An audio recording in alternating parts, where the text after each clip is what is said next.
Welcome everyone. আজকের ভিডিওতে আমরা আলোচনা করব মাধ্যমিক এবিটি এর জিওগ্রাফির তৃতীয় নম্বর সেট অর্থাৎ 121 নম্বর পেজটি। প্রত্যেকটি প্রশ্ন ধরে ধরে উত্তর সহ আলোচনা করব। এর আগের ভিডিওতে আমরা 59 এবং 96 পেজটি প্রতিটি প্রশ্ন উত্তর ধরে আলোচনা করেছি। ডেসক্রিপশন বক্সে তার লিঙ্ক দেওয়া রইল, সেখান থেকেও দেখতে পারেন। এবং প্রত্যেক দিন আমরা প্রতিটা সাবজেক্টের বিভিন্ন সেটগুলো উত্তর সহ আলোচনা করব। তাই আমাদের চ্যানেলটিকে অবশ্যই সাবস্ক্রাইব করে নোটিফিকেশন বেলটি অন রাখুন। তাহলে দেখে নিই প্রথম প্রশ্ন, নদীর গতিবেগ দ্বিগুণ হলে বহন ক্ষমতা বাড়ে কত গুণ? অপশনগুলো দেখি, 4 গুণ, 8 গুণ, 16 গুণ, 64 গুণ। সঠিক উত্তরটি হবে ঘ, 64 গুণ। অর্থাৎ নদীর গতিবেগ দ্বিগুণ হলে বহন ক্ষমতা 64 গুণ বেড়ে যাবে। 2 নম্বর প্রশ্ন দেখি, ঝুলন্ত উপত্যকায় সৃষ্টি হয় জলপ্রপাত, গিরিখাত, হিমশৈল, মিয়েন্ডার। সঠিক উত্তরটি হবে জলপ্রপাত। অর্থাৎ ঝুলন্ত উপত্যকায় উচ্চতা অনেক বেশি থাকে, তাই এখানে জলপ্রপাতের সৃষ্টি হয়। 3 নম্বর প্রশ্ন, একটি গ্রিনহাউস গ্যাস হলো, অপশনগুলো দেখি, NO2, CO2, H2O2। সঠিক উত্তরটি হবে CO2 অর্থাৎ কার্বন ডাইঅক্সাইড হচ্ছে প্রধান গ্রিনহাউস গ্যাস। পরের প্রশ্ন দেখি, অক্ষরেখার মান বাড়ার সঙ্গে সঙ্গে সূর্যরশ্মির পাতন কোণের মান, অপশনগুলো দেখি, ক্রমশ বাড়ে, ক্রমশ কমে, সব স্থানে একই থাকে এবং কোনোটিই নয়।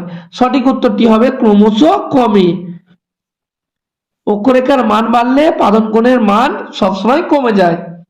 পরের প্রশ্ন, সুস্পষ্ট হিমপ্রাচীর দেখা যায় কোথায়?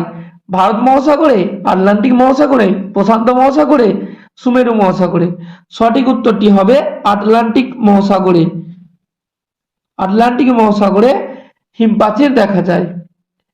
6 নম্বর প্রশ্ন দেখি, কম্পোসিস্ট পদ্ধতিতে নির্মিত হয় জৈব সার, রাসায়নিক সার, উচ্চ ফলনশীল বীজ, শিল্পজাত পদার্থ।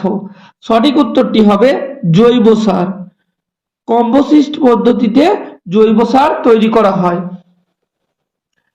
তারপরে প্রশ্ন দেখি, 7 নম্বর প্রশ্ন বলছে, ভারতের ক্ষুদ্রতম অঙ্গরাজ্যের নাম কি?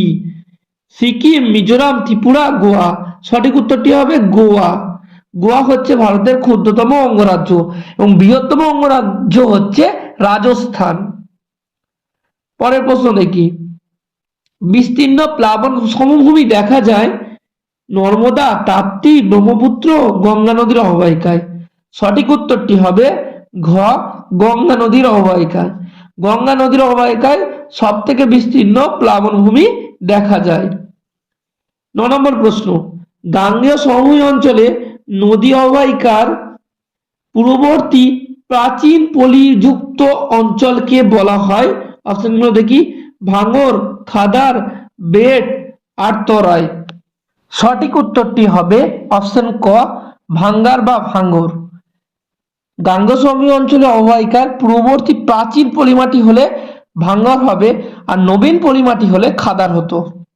এর পরের প্রশ্ন দেখি আমরা, ভারতের সর্বাধিক জলসেচ করা হয় যে পদ্ধতিতে তা হলো, অপশন দেখি, ক, কূপ ও নলকূপের মাধ্যমে, জলাশয়, সেচ খাল, ফোয়ারার। সঠিক উত্তরটি হবে কূপ ও নলকূপের মাধ্যমে। ভারতে যত জলসেচ করা হয় বেশিরভাগটাই কূপ আর নলকূপের মাধ্যমে করা হয়। পরের প্রশ্ন দেখি, কৃষ্ণ মৃত্তিকা দেখা যায়, অপশনগুলো দেখি, গাঙ্গেয় সমভূমিতে, পশ্চিমঘাট পর্বতের পশ্চিম ঢালে, দাক্ষিণাত্যের মালভূমি অঞ্চলে, সুন্দরবনে। কৃষ্ণ মৃত্তিকা, যার অপর নাম হচ্ছে রেগুর মৃত্তিকা, সেটি দেখা যায় দাক্ষিণাত্যের মালভূমি অঞ্চলে। দাক্ষিণাত্যের মালভূমি বা ডেকান ট্রাপ মালভূমি অঞ্চলে দেখা যায় কৃষ্ণ মৃত্তিকা। ভারতের কফি গবেষণা কেন্দ্র অবস্থিত চিকমাগালুতে, পুসাতে, দেরাদুনে, নাগপুরে। সঠিক উত্তরটি হবে চিকমাগালুতে। চিকমাগালু কর্ণাটকে অবস্থিত, এখানে কফি গবেষণা কেন্দ্র রয়েছে। 13 নম্বর প্রশ্ন, ভারতের প্রযুক্তির রাজধানী বলা হয় চেন্নাই, বেঙ্গালুরু, মুম্বাই। সঠিক উত্তরটি হবে বেঙ্গালুরুকে। বেঙ্গালুরুকে বলা হয় প্রযুক্তির রাজধানী বা ইলেকট্রনিক্স ক্যাপিটাল বা ভারতের সিলিকন ভ্যালি, সবকিছু বলা হয় বেঙ্গালুরুকে। পরের প্রশ্ন দেখি, যে সংস্থা ভারতে ভূবৈচিত্র্য সূচক মানচিত্র তৈরি করে তা হলো নাসা, এসওআই, এনএটিএমও আর হচ্ছে ইসরো। সঠিক উত্তর হবে এসওআই। এসওআই এর ফুল ফর্ম হচ্ছে survey of India. Survey of India ভারতের ভূবৈচিত্র্য সূচক মানচিত্র অর্থাৎ টোপোশিট গুলো তৈরি করে। পরের প্রশ্ন দেখি, খ বিভাগের শুদ্ধ অশুদ্ধ নির্ণয় করতে বলেছে। প্রথম প্রশ্ন আমরা দেখি, প্রথম প্রশ্নে বলছে কি, উৎপাদন প্রক্রিয়া হলো বায়ুর ক্ষয়কার্যের প্রক্রিয়া। এটি হবে মিথ্যা বা অশুদ্ধ, ফলস হবে, এটি হবে মিথ্যা বা অশুদ্ধ বা ফলস। পরের প্রশ্ন দেখি, ভ্যান অ্যালেন বিকিরণ দেখা যায় ম্যাগনেটোস্ফিয়ারে, শুদ্ধ, এটি সঠিক। হ্যাঁ, ম্যাগনেটোস্ফিয়ারে দেখা যায়, এটি হবে ট্রু বা শুদ্ধ বা সঠিক। পরের প্রশ্ন দেখি, ভূমধ্যসাগরীয় জলবায়ু অঞ্চলে গ্রীষ্মকালে বৃষ্টিপাত হয়, এটি মিথ্যা, এটি অশুদ্ধ, এটি হবে ফলস। কারণ ভূমধ্যসাগরীয় জলবায়ু অঞ্চলে আমরা জানি শীতকালে বৃষ্টিপাত হয়। পরের প্রশ্ন দেখি, একই সময়ে মুখ্য জোয়ারের প্রতিবাদ স্থানে গৌণ জোয়ারের সৃষ্টি হয়, এটি হবে ট্রু, শুদ্ধ। হ্যাঁ, সৃষ্টি হয়, এটি হবে শুদ্ধ, ট্রু। পরের প্রশ্ন দেখি, ভারতের অধিকাংশ গম খারিফ শস্য হিসাবে চাষ করা হয়, এটি হবে মিথ্যা, কারণ ভারতের অধিকাংশ গম রবি শস্য হিসাবে শীতকালে চাষ করা হয়, এটি হবে মিথ্যা, ফলস। পরের প্রশ্ন দেখি, ভারতের সবচেয়ে বেশি লোক বাস করে বিহারে, এটি হবে মিথ্যা, ফলস। সব থেকে বেশি লোক বাস করে উত্তরপ্রদেশে, আর বিহারের জনঘনত্ব সব থেকে বেশি। তারপরে প্রশ্ন দেখি, রেডার হলো প্যাসিভ সেন্সার, প্যাসিভ সেন্সার, এটি হবে সঠিক, এটি হবে রেডার হলো প্যাসিভ সেন্সর, এটি হবে ফলস, মিথ্যা, প্যাসিভ সেন্সর নয়। পরের প্রশ্নগুলো দেখি, শূন্যস্থান পূরণ করতে বলেছে। যে প্রক্রিয়ায় বিভিন্ন প্রাকৃতিক শক্তি ভূপৃষ্ঠের ওপর কাজ করে ভূমিরূপের পরিবর্তন ঘটায় তাকে বলে বহির্জাত প্রক্রিয়া। বহির্জাত প্রক্রিয়া বলা হয় তাদেরকে। তারপরে প্রশ্ন দেখি, ড্যাশ পাহাড়ের সর্বোচ্চ শৃঙ্গ হলো মুলানগিরি, এটি হবে বাবা বুদান পাহাড়ের, বাবা বুদান পাহাড়ের সর্বোচ্চ শৃঙ্গ হলো মুলানগিরি। পরে প্রশ্ন দেখি, বৈপরীত্য উত্তাপ দেখা যায় বায়ুমণ্ডলের ট্রোপোস্ফিয়ার স্তরে, ট্রোপোস্ফিয়ার মানে একবারে নিচের স্তরটা, ট্রোপোস্ফিয়ার স্তরে, স্ফিয়ার স্তরে দেখা যায়। পরে প্রশ্ন দেখি, সমুদ্র তরঙ্গ সৃষ্টিকারী প্রধান শক্তিটি হলো, সমুদ্র তরঙ্গ সৃষ্টি করে নিয়ত বায়ু প্রবাহ, সমুদ্র তরঙ্গ সমুদ্র স্রোত সব নিয়ত বায়ু, নিয়ত বায়ু প্রবাহ সৃষ্টি করে এগুলো।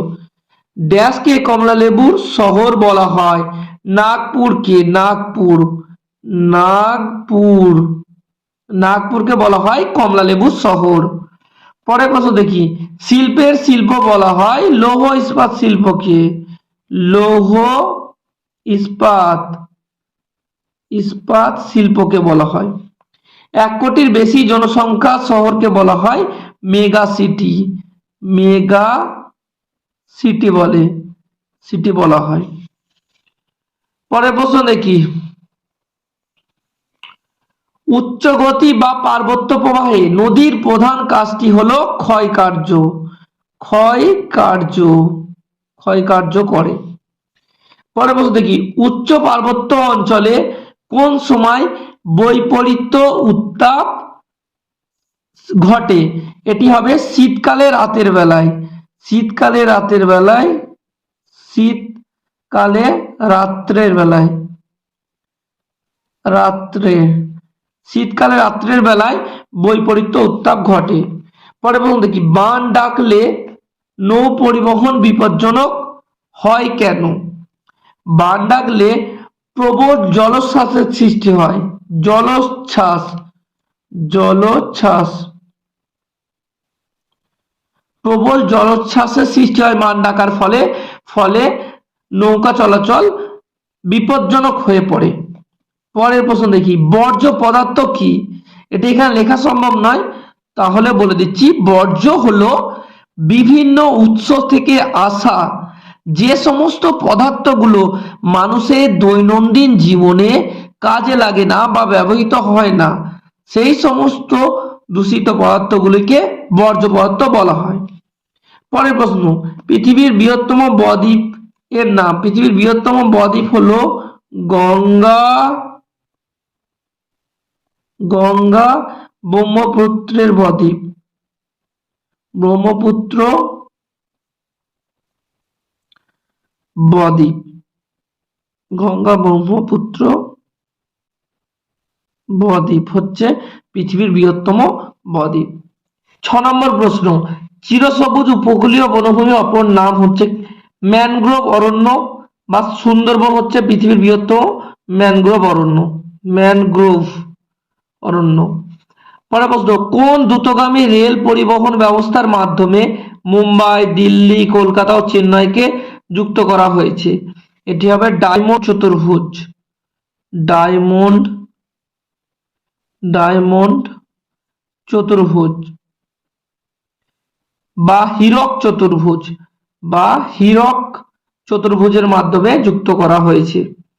আর হচ্ছে সোনালী চতুর্ভুজের মাধ্যম হলে সেটা হবে সড়ক পথে যুক্ত করা হচ্ছে, আর রেল পরিবহনের সাথে যুক্ত করলে সেটা হবে ডায়মন্ড চতুর্ভুজ। পিক্সেল কি? পিক্সেল হচ্ছে কোনো উপগ্রহ চিত্রের, কোনো উপগ্রহ চিত্রের, উপগ্রহ চিত্রের ক্ষুদ্রতম একক, ক্ষুদ্রতম অংশ হচ্ছে পিক্সেল। পরের প্রশ্ন দেখি আমরা, বাম দিকের সাথে ডান দিকের মিলাতে বলেছে। প্লায়া, প্লায়া এক ধরনের হ্রদ, এটি দেখা যায়, এটি বায়ু ও জলধারার নিহিত কার্যের ফলে হয়, প্রধানত মরু অঞ্চলে দেখা যেতে পারে। স্যাডল পিক, স্যাডল পিক এটি আন্দামান নিকোবর দ্বীপপুঞ্জে রয়েছে। নবসেবা, নবসেবা হচ্ছে ভারতের আধুনিক বা হাইটেক একটি বন্দর, যেটি মুম্বাই অবস্থিত, মহারাষ্ট্রে। মহানদী প্রকল্প হীরাকুদ বাঁধ, হীরাকুদ বাঁধটা ভারতের দীর্ঘতম বাঁধ, হীরাকুদ মহানদীর ওপর গড়ে উঠেছে। তাহলে আজকের ভিডিওতে আমরা মাধ্যমিক ভূগোলের এবিটিএ টেস্ট পেপারের 121 নম্বর পেজটির প্রত্যেকটি প্রশ্ন ধরে ধরে উত্তর সহ আলোচনা করলাম। বাকি অন্যান্য সমস্ত পেজগুলোর ভিডিও দেখতে আমাদের চ্যানেলটিকে অবশ্যই সাবস্ক্রাইব করে নোটিফিকেশন বেলটি অন রাখুন।